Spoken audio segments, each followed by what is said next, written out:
Hello listeners and viewers, welcome to my YouTube channel. Guys, the Euro 2024 is officially underway and the host nation Germany have kicked it off in some style. They've absolutely thrashed Scotland by 5-1 and they've announced their arrival nice and early into this tournament. They will definitely stake the claim as one of the favorites to take this tournament. But there are some other really good teams who will fight it out for this cup. You've got the likes of Italy, who are the reigning champions of the Euros, and they won comfortably against Albania in their first match. You've also got the likes of Spain, who were up against a very decent Croatian side and ended up winning very comfortably. You can never count out the French team, who've done so well in the bigger tournaments of late. They played the final of the FIFA World Cup, so you can't count them out. They have some massively talented players in their ranks.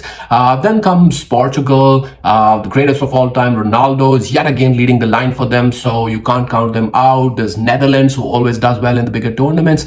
But today, guys, we're going to be talking about Team England, one of the other favorites for this tournament. And today they'll be kicking off their campaign of the Euros 2024 against Serbia. Now, guys, personally, I'll be supporting England in this tournament. And the reason being, I've been watching the Premier League since 1998-99. So it's been about just over 25 years that I've been watching the Premier League. I'm a die-hard Manchester United fan, and since the Premier League has given us in general so much to celebrate, so much to cheer, so much to love this game, that I think we need to give something back and support England to bring the cup home this time around. And this is a team who my sympathies also are for, because they're always there and thereabout, but they don't end up winning the cup. They are in the semi-finals or the finals, but that last leap of faith is always missing. So hopefully this time around they can turn it on when it matters the most and bring the cup home. So in this video, guys, today we're going to talk about England versus Serbia. We'll do an analysis on the English squad. We'll discuss in detail what my predicted 11 would be. They'll turn up against Serbia. I'll give you my analysis on the strengths and the weaknesses, if any, of this English team. And then last but not the least, I'll give you my prediction of the scoreline between England and Serbia. So stay tuned, watch till the end, and hopefully you'll enjoy the video. So without further ado, let's get straight into it.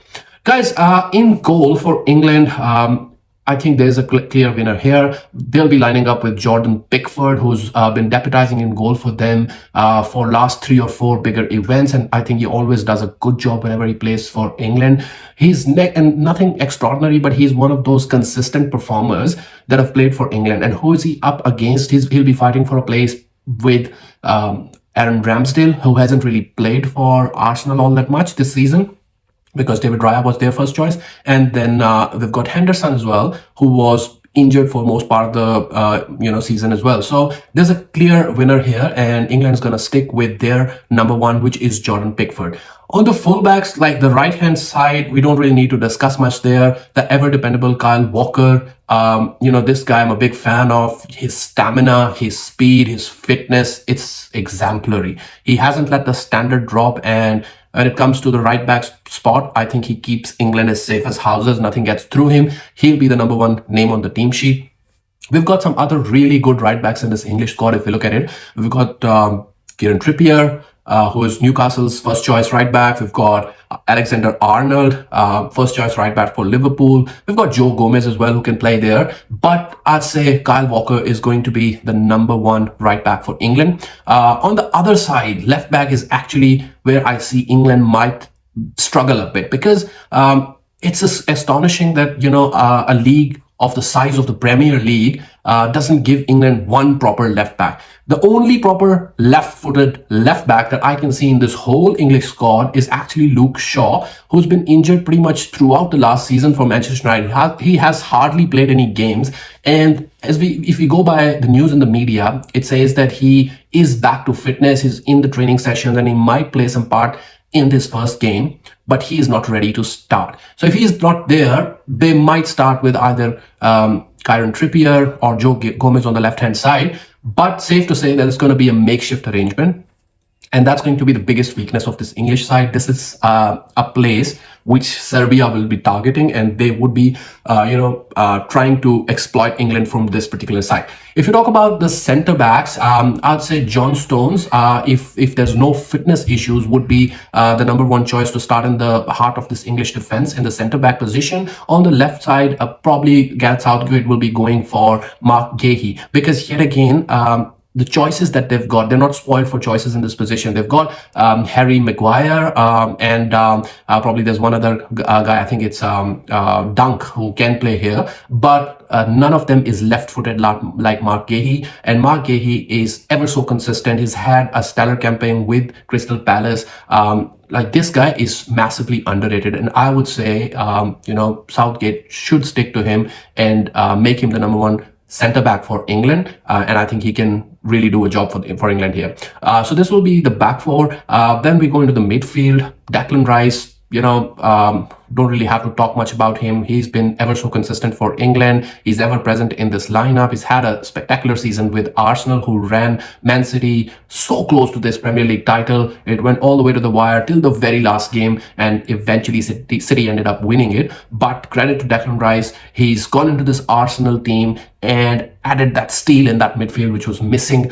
He's going to do the same for England. But this is where the problem starts, guys, because English team, it's oozing with talent, but those talented players seem to prefer the same positions. Like, you can talk about Jude Bellingham, for instance. He's like the breakout star. He's a big name now, still very young, but a Champions League winner, playing for the number one club in the world, and he's got the world under his feet. He wants to play that number 10 role, but so does Phil Foden. Now, Phil Foden is the player of the year for this year's Premier League season. Like, he's got everything that you'd want in a number 10. He can assist, he can score, he can make quick runs, he can, provide killer balls. He is basically an all-rounder in the middle of the park, which I think can come into any team in the world at the moment. So both want to play in that same number 10 position. Then if you talk about the wing, England again have got Bukayo Saka there, they've got Cole Palmer there, they've got Bowen there. So, like, there are so many choices, but only one can play in that position. So this is where the problem starts. Now, let me give you my analysis of what Gareth Southgate will be doing. So guys, as I mentioned at the start of the video, Gareth Southgate is very defense-minded, and he doesn't utilize the talent pool that he's got on his disposal. He's got so many talented players, but he'll end up playing someone in that number 6 position alongside Declan Rice, and then that way a supremely talented player, another player, will have to sit out of the team on the bench.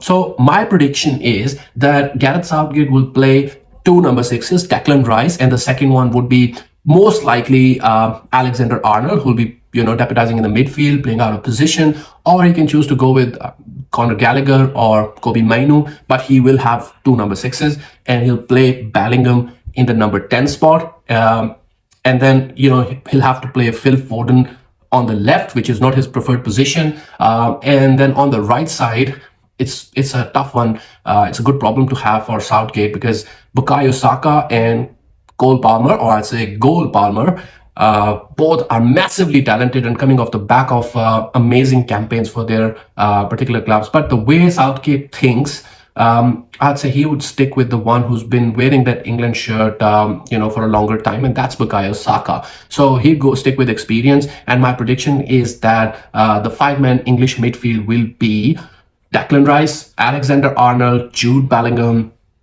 Phil Foden, and Bukayo Saka. But if I was to select this team, I think England can go with either a single pivot, which will be Declan Rice, who can cover the centre backs, and then 4 midfielders, which can be Bukayo Saka, Foden, Bellingham, and on the left hand side we can choose between Anthony Gordon and Jack Grealish. Personally, I think I'd select Anthony Gordon any day over Grealish, because he has been supremely consistent. It was his breakout campaign. He was ever present for Newcastle.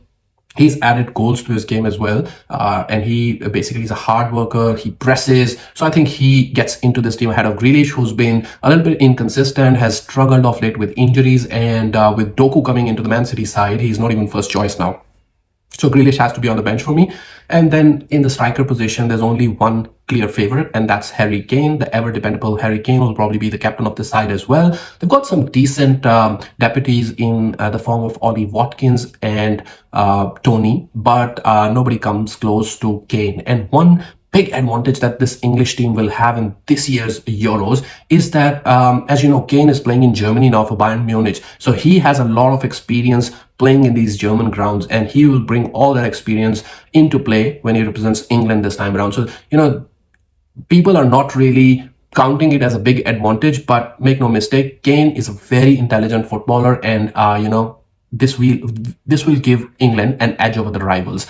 Kane is like criticized for not winning trophies, whether for club or for country. And same like England, it is a bit of a struggle. It's crazy how such a highly talented player who performs day in, day out doesn't end up winning a trophy. But there's always a chance to, you know, correct the stats, correct the figures. And I think this is the time when the English team is sort of reaching its peak and they can potentially win this tournament. Now let's talk a little bit about Serbia. So Serbian team will be depending upon their front three, who are slightly aging now. If you talk about Mitrovic, who's their star striker, he's playing in the Saudi league now, and you know, when he was in England last year, he did a decent job at Fulham, and you know, he has the capability of scoring goals. He's a bit more technical than people rate him. He's always a nuisance for the defense. You know, he's pushing and shoving the defenders, creating space for himself. He's very, very dangerous from the set pieces, which I think is Serbia's biggest strength as well. Tadic, he plays behind Mitrovic, and he's the one who whips balls in from left, right, and center and tries to target Mitrovic. That's the best way for Serbia to, you know, score a goal. Then they've got Sergej Milinkovic-Savic, who has been linked with Manchester United over the years many a times, never ended up you know, coming to Manchester. But anyway, he's one that we've been watching up over the years, and he is talented, but you know, in the Serbian shirt, I haven't seen him do anything spectacular in the events that I've seen him play. But these three will be where the goals can come from Serbia. In general, if I give you my prediction about this particular match, I would say that Serbia is the kind of team who are solid in their formation, who don't score many goals, but they also don't let the other team score goals. So this one, I don't see it will be a very high scoring game. I see that Serbia might nick one goal or might not be able to score a goal, but they're not scoring more than one, in my opinion. And on the other side, England, they have the potential to, you know, to go big and to score 4 or 5 goals. But combining the fact that Southgate is defensively minded, and Serbia play a very high line, very compact in the middle, they don't let teams score easily, I don't see there'll be a flurry of goals in this one. So my prediction is that England will probably score 3 goals and Serbia will only get 1. So 3-1 in favor of England is my prediction for this match. If you have any question, please shoot it through to me in the comment section. I'll try and get back to you. And if you haven't done so already, please hit the subscribe button, and I'll see you in the next video. Until then, goodbye.